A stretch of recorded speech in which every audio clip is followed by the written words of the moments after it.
Good morning. Welcome back to College Coffee Talk. Pearl and Andy Lockwood College Prep. Good morning, Pearl. Good morning, Andy. Hi, everybody. Welcome. This is the show that's all about helping you figure out how to get into college, how to pay for college, thinking about whether you should even go to college, whether it's worth it. Fair.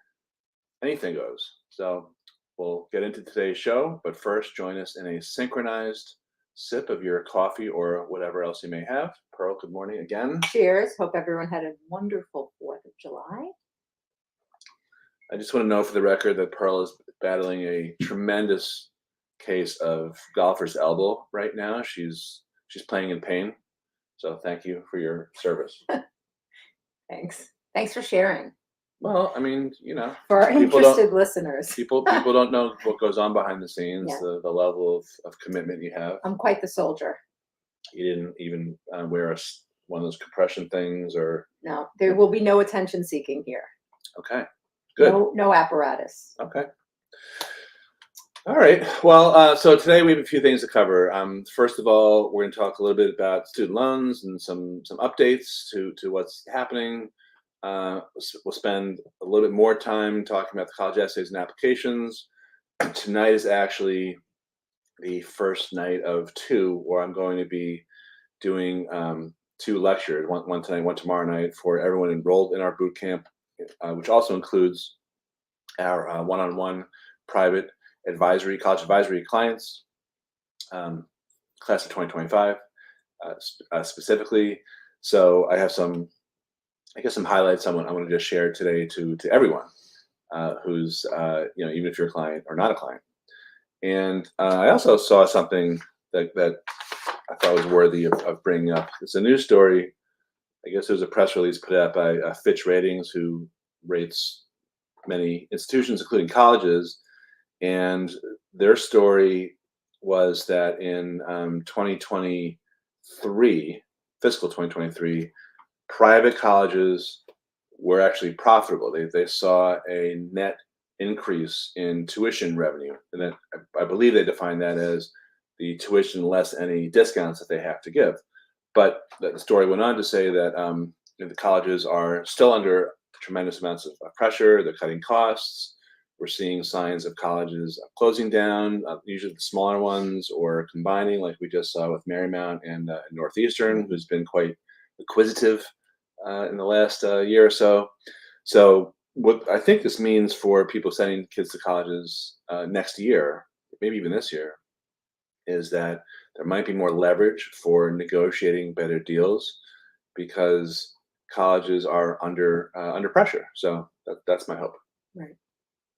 All right, so let's talk a little bit about your student loan updates. Pearl's an expert on not only the financial aid process, but also the student loan repayment plans, the ever-changing, shifting sands of student loan repayments. Precisely. And the ever-changing is the proper emphasis for where the student loan and parent loan and graduate loan repayment world is as of today, July 2024.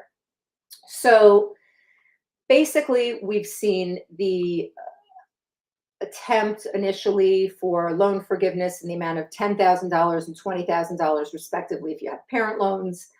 That was started in the works, and then it got halted because it was struck down as unconstitutional. Then there was a new Biden-Harris loan repayment plan put in place to try to circumvent that unconstitutionality, which basically has elements of the SAVE program that are now currently being litigated. I know of at least 2 different state courts that have 2 different states, not state courts, states, probably federal courts, states that have struck down now the new portions of SAVE that were attempted to run around the initial loan forgiveness plan. Specifically, although none of this is settled yet, and it has been my suspicion that the SAVE plan in most of its differing parts from other income-based repayment plans would get struck down. In the SAVE plan, the amount that first of all, your repayment is tied to your yearly income. So if you have a low income, your monthly payments are going to be set according a percentage of that adjusted gross income, and every year your income resets, and your payment will reset for the year that then follows, again tied to your income.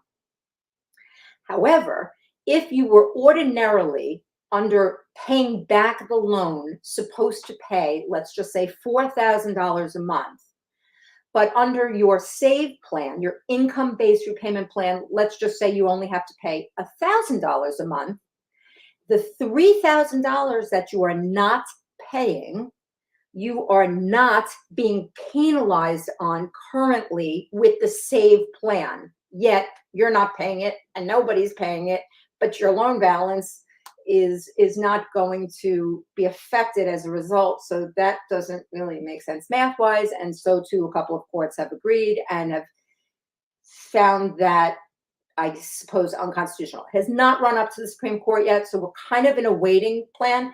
What you should know, the net is, if they end up striking down in most parts the SAVE plan, they're going to revert to the repay plan, which is another income-based repayment plan that does allow you to seek loan forgiveness after the loan period. However, the amount that you do not pay, that you would otherwise have to pay under a loan repayment plan as opposed to a income-based repayment plan, would get added to your loan balance, and the interest would accrue from there. So the overall loan balance that you'll have and ultimately be seeking forgiveness on will be larger, but more in line with like proper math. Anyway, here are the other loan repayment, loan forgiveness, loans altogether happenings, if you will. The Department of Education is also taking over for the loan servicers, which there are a handful of, some anywhere between like 5 and 10 loan servicers, typically that the government assigns your loan to, and that's from there, you're dealing with that loan servicer. The Department of Education is centralizing this and is taking over. During that transition, everything is kind of up in the air. Specifically, you actually do not need to make any payments on your loan right now, and don't have to until September of 2024 with no repercussions. This is according to the government, and right embedded in, if you go to studentloans.gov, you'll see it right there. If you click on, tell me about the SAVE plan or tell me about repayment now. It is a so-called on-ramp plan while all of this centralization of the loan plan and litigation, I suppose, of the repayment plans that have been proposed and which have been applied for and taking up lots of time and bureaucracy. And as a result, there are lots of questions as to what the accurate and proper monthly payments should be for the loans, et cetera. I mean, I'm just giving you an overview of like what's going on in that world. So I'm expecting a lot of like nothing and confusion and treading water for a few months. I might time it to like maybe after the election, just a guess. But that's my prediction. It's just going to be in this messy state until we get through the probably mid-fall. What's your election prediction? Speaking of predictions, it's going to be interesting. There was a press conference and they asked Biden about these changes and what's happening, and I think his comment was, "Oh my God. It wasn't. I'm not pandering for votes with these." Well, that's what I was saying, but it just came out more like. If it's too good to be true, capiche? So if you're just joining us and you have some questions or comments about anything, not just student loans, anything related to college admissions or college financial aid or anything, pop them in the comments. We have a bunch of people with us live, but if you're watching this on replay, stick them in the comment section also, and we will address them. Yeah, the whole financial aid thing and the student loan thing is just a big mess. There's going to be, I think it's a safe prediction that because of the centralization, there's going to be all sorts of mistakes and incorrect information about what your payments are, how much you owe, anything related to that. So the duty or the burden is on you to the extent possible to figure out what the correct amounts are. And that's, I shudder as I say that, because Right. that's pretty hard to do. And Because double check. the very way they're evaluating what you pay is changing in real time. That's the other part of this. There's an article that I sent to you right before we got on here. It was in the New York Times, I think, right around July 4th, maybe right before. Something like 19 million borrowers have not made a payment in 3 years still. Yeah. And I think some are being penalized, some are not.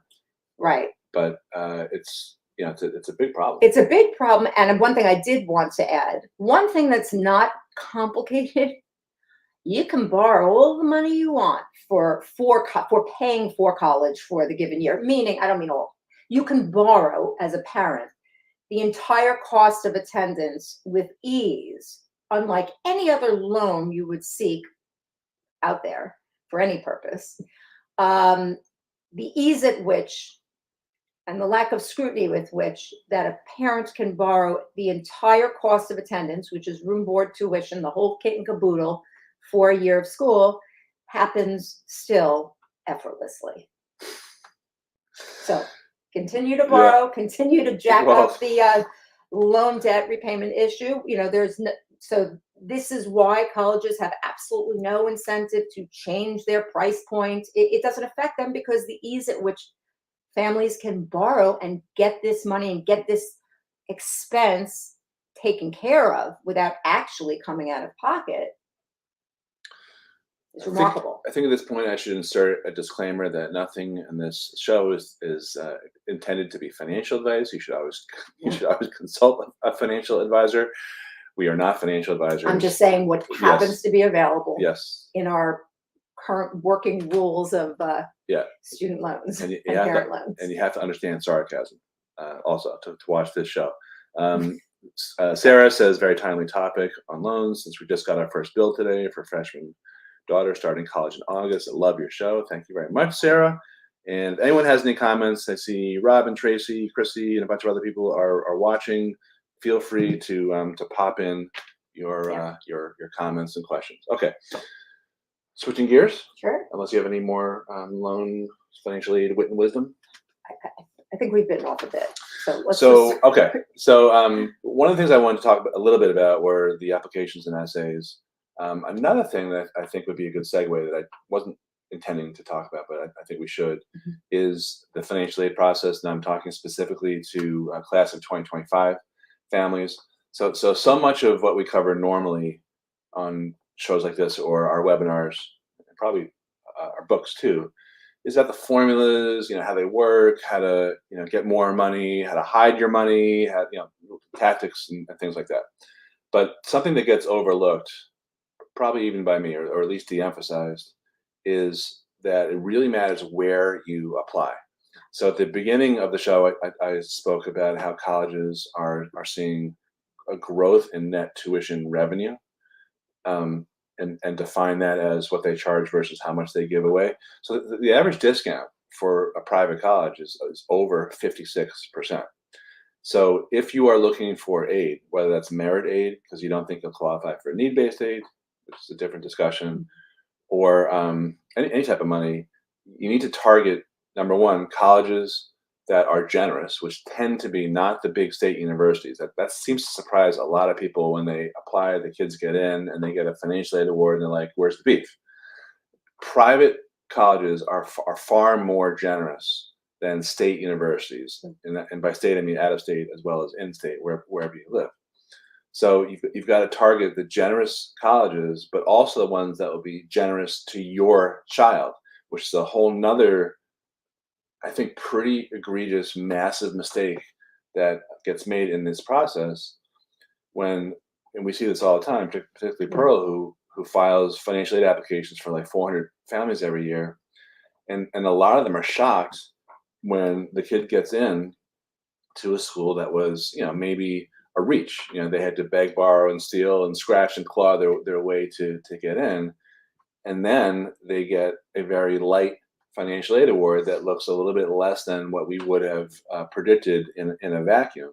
And the reason for that is, this concept that we talk about from time to time called preferential packaging, which basically means that colleges will favor, in terms of their financial aid awards or merit aid awards, the kids that they want the most, not the ones who barely got in. So it really matters overall where you apply and how your child stands relative to the competition, above and beyond all the other stuff we talk about, the income, the savings, how to shelter money, et cetera, et cetera. Don't you see a lot of surprises Yep. that way? But that is usually the glaring answer as to, well, why not? Why didn't I get any money? Right. Yeah. I should have gotten money. Right. I was stunned that I didn't get money. Right. Right. And then, we'll scramble around and look at the awards ourselves. And usually it's like, no, I think that's a fair award. Right. It's just your expectations were not set properly through no one's fault. You say, what do you say all the time? The land of should. The land of should does not exist. I think this morning. I should have gotten this. I should have. Right. They should have. This morning, I think it was the island of shoulds. It was. Somehow. It still is. Okay. Is it a continent or? It's an island. But land also. Land of should. Okay. I don't like to limit. No. She was espousing that to our son, our daughter, and our daughter's boyfriend who's visiting. Really dropped a good one today. Anyway, that's important. When you're compiling a final list of colleges, you need to go beyond just, I saw that school on someone's rear window sticker driving around the neighborhood. They have a great football team. Let me apply there, and hopefully I'll get enough money to be able to afford it. So now is the time to start thinking about this stuff. And I'll tell you, the students that I'm working with in our boot camps, which run from a couple weeks ago, we started our kickoff meeting, and we'll wrap up in the middle of September. We want to finalize the college list like before September. And you always want to, and my advice to anyone watching this is, you always want to have at least 2 or 3 colleges on that list that are chosen specifically as, sort of, what's the right word? Not a red herring, but a straw man, something along those lines, just to get financial aid offers in order to be able to use against the other schools on your list that may be a better fit for you in terms of your other criteria, besides money, that you're looking for. Because with this this warning by Fitch Ratings about to these colleges who are struggling, even though they're seeing some tuition growth, there's going to be more competition among colleges. It's not just about kids chasing the colleges around. It's about these colleges battling for your kids. So if you can engineer that and play the colleges off against each other by including schools on your list that are competitors of the other colleges on your list, the more desirable ones, then you're going to be setting yourself up, potentially for a good negotiation position. You'll be in a position of strength, as opposed to, waking up and saying hardly any award and thinking, oh my God, where's the beef? Yeah. To the extent that you can avoid surprise in this entire process, you should. The more planning, the more tethering of thyself to reality, the better. Did you say thyself? Yep. Is that like a biblical thing? Or? Oh, yeah. Yeah. Okay. Yes. I mean, there's the way you want to see things, and then there is the way things actually are. And, I'm just... Thou should heed her word. All right. Right. Let's get to the essay. Okay. As long as I'm quibbling over word choice. Whilst you talk. That's more British than biblical. I love saying whilst. I don't know why. Makes me happy. So in terms, would you use it in an essay? Then would never use that in a college essay. Exactly. Right. The old swallowed thesaurus word. Well, I just have to draw the line somewhere. You want to go with traditional language, I think. Not, I'm trying to impress the heck out of you, and I may not have come up with this word on my own word. Okay. So just basic comments about the timeline. So what I'm urging all the students that we work with to do is to get the main essay, the personal statement, done this month, July. And then when the common application actually comes out and we get most of the supplemental essay questions from the colleges on our list, which means by necessity we need to finalize the colleges on our list by October, September. Then turn your attention to the supplemental essays, but do get the main one done or as close to done as possible. And then in August, I would say at minimum, do the supplemental essays for the top 5 colleges minimum on your list. And you can probably do more than that because these supplemental essays tend to overlap. Once you've answered a question about what extracurricular activity do you want to, is important to you and expect to expand on in college or continue with in college. For one school, you can probably talk about that for another college that asks you the same essay question. Or if you figured out how to answer the supplemental essay question, why are you interested in applying here? And there's a very specific template, that we use in our boot camps and one-on-one with our students. There's a increasingly popular essay topic for supplemental essays about what community do you come from, in response to last summer's Supreme Court outlawing of affirmative action to be able to be used in college essays. I'm sorry, in college applications. Colleges will no longer see the box that you check off your race or ethnicity, but they can still ask about things like that, related to that, in order for them to promote diversity on their campuses. That was a loophole that was sort of created by Justice Roberts in his majority opinion in 2023. So that's the timeline. I think it's important also just to note the purpose of the essay. I think the best way to conceive of the purpose of the personal statement is as a replacement for interviewing, because most colleges do not do admissions interviews anymore. There's a few colleges that do. Sometimes it's the small liberal arts colleges like the NESCAC, the New England Small College Athletic Conference colleges. Wake Forest does an admissions interview. But for the most part, if you apply to an elite, an Ivy or similar type of school, you will get an interview, but it's not from admissions. It's from the alumni, and they don't count, right? I did it. Yeah, for years. I did it for Cornell as an alum. And your friend Cindy also. And my friend did it. My friends from Cornell did it. And it's really an opportunity for alumni to market the school to the student. Well, the school's also keeping you guys in the fold and hoping that you'll donate more. Yes, of course. And of course, sell our school to this prospective student. But there is absolutely no weight, no interest in what my opinion is of this student. Zero. Yeah, the conversations I have a lot with people like Pearl who did alumni interviewing was that they would get, I was talking to a dad who's a Georgetown alum 2 weeks ago, and he said, application after application, resume after resume, with all these kids who he was just blown away by. Yeah. Like I never would have gotten in, compared to these kids, when I applied, totally. 30 years ago. Same. And none of them get in, right? Because they're all like the same on paper. It's same grades, same scores, same extracurriculars, etc.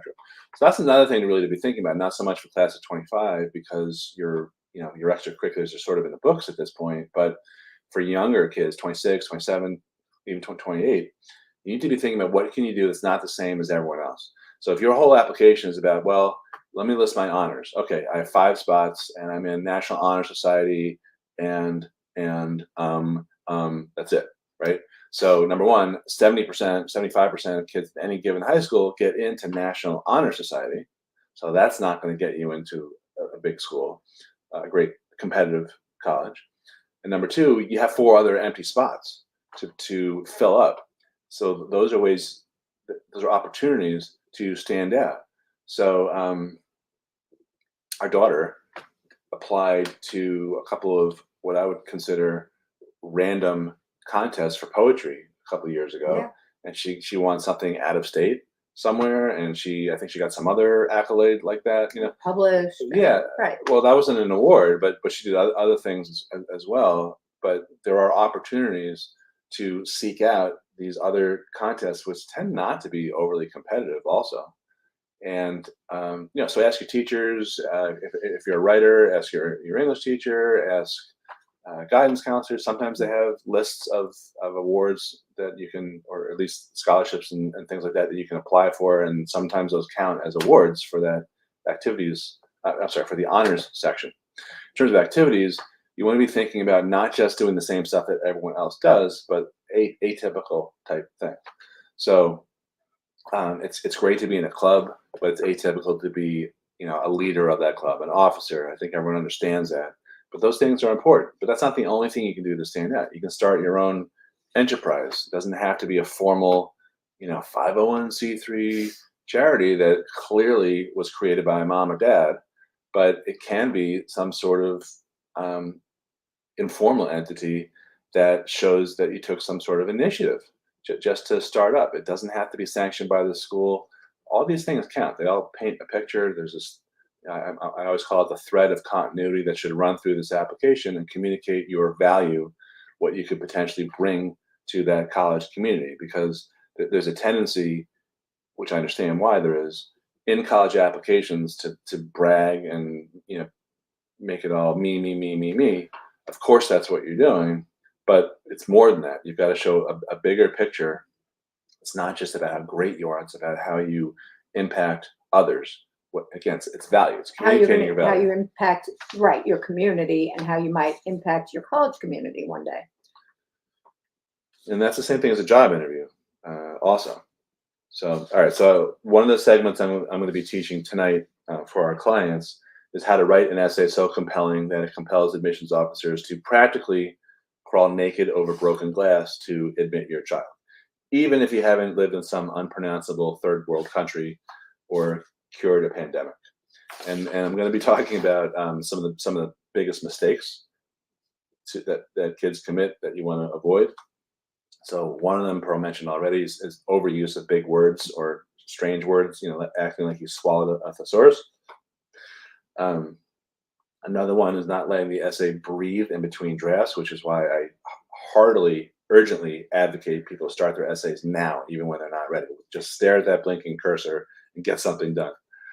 Too many chefs in the kitchen. That's a big one. When mom or dad, let's face it, mom, is looking at all the intermediate drafts, not just the brainstorming session. My advice is always brainstorm with your kid and then let them go do their essay. If they're working with us or someone like us, let us finish, because it could be 4 or 5 drafts. And then at that point, have the discipline to then wait until then to review the final essay. And then I'll conclude today with forcing it. This is a big mistake. So here's an example that's maybe embellished a little bit, but here's an example from an essay from a few years ago. As I reached the mountaintop, I was struck not only by the new perspective I achieved, but also by the texture and formation of the large, moist snowflakes that caressed my cold, windswept cheeks. As I later explained to Bobby, the club-footed, spastic-coloned, ADHD Aboriginal child, sorry, whom, laughing at my own joke, whom I've mentored through my 501c3 nonprofit every Tuesday and Thursday afternoon since I was 9 years old, that, like him, each snowflake is unique, beautiful, and endowed with special characteristics for the world to appreciate. So that is based on a line from a kid who basically went skiing. And he went to the top of the mountain and he looked down and he tried to, say that I couldn't see everyone's differences anymore. I realized that we were all the same. I'm like, yeah, who was going skiing with you in Vail? Were you really all so different? Right. Is that where you go for diversity? Right. So, these essays don't have to be monumental, lifetime TV movie, types of dramatic bits of prose. They can be about regular things, about things that are important but small and interesting. There's no such thing as being original on these essays because the average admissions officer reads at least 1,000 applications a year. Each application might have 2 or 3 essays. So you're not going for original, but you have to go for interesting, and you've got to be revealing about yourself. It's got to be a personal statement. So I think we can wrap up here. I don't see any other questions that came in. So thank you guys for participating. Pearl. Yes. Pearl Chisner Lockwood is watching. She is. Yeah, nice. Just got notified. I'm glad you're watching. You did more than watch. All right. So, any bits of closing comments? From you? Yes, I do have one other closing comment because it's something that a lot of families deal with right now at this time. If you have a student who is starting college in the fall, Oh. I want you to be aware most schools will assign health insurance coverage. They will force school health insurance on your student and charge you about $3,000 for the year for it. If you don't need it because you have other insurance that will cover your student, you have an opportunity now to waive it. But you need to reach out to your school, probably the bursar's office or the health department at the school, to find out precisely what the procedure is for waiving the health insurance. I can share with you that there's usually an independent website that you'll have to log in to create an account to actively waive it. And you will, of course, have to show proof of alternate health coverage for that student as well. But there's definitely a deadline for this, and it's coming soon. So if this is something you're interested in, take a look at your bill. They slip it on in there. It's just kind of in there. It's an extra $3,000 that you may not need to pay, but you got to get it waived now. Yeah. That's and it. they put the burden on you to waive it. Yep. So we've suffered with this Yep. ourselves. It's Yep. it's not cool at all. Right. One more comment. Talk about the limited power of attorney. Right. So also, as you also may know, with FERPA, that's something you actively have to. Well, all right. Let me just shelter. Health. Privacy. It has to do with privacy. Exactly. Yeah. So if you want to be able to still be involved in your students' healthcare decisions or be made aware, you're going to have to affirmatively now have a limited power of attorney, a healthcare proxy, created. And this document you have on file so that if anyone's telling you, I'm sorry, but student is a student, we can't talk to you, the parent, you can present this and say, oh, but I have this and you have to talk to me now. Conversely, if you have to pay tuition, you don't need to do anything. Right. You can just pay. And they'll still charge you. Right. So you have the privilege of that. But if your kid is sick and you want to be involved You're not going to in that discussion, anything. unless you have a affirmative, piece of permission paper, which is this limited, I guess, power of attorney or healthcare proxy or whatever you call it. Exactly. You've got to get that done. All right, that's important. Yeah. Okay. All right, guys. Well, thanks for watching. We'll be back next week.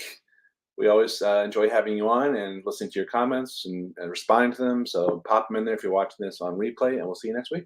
Bye-bye.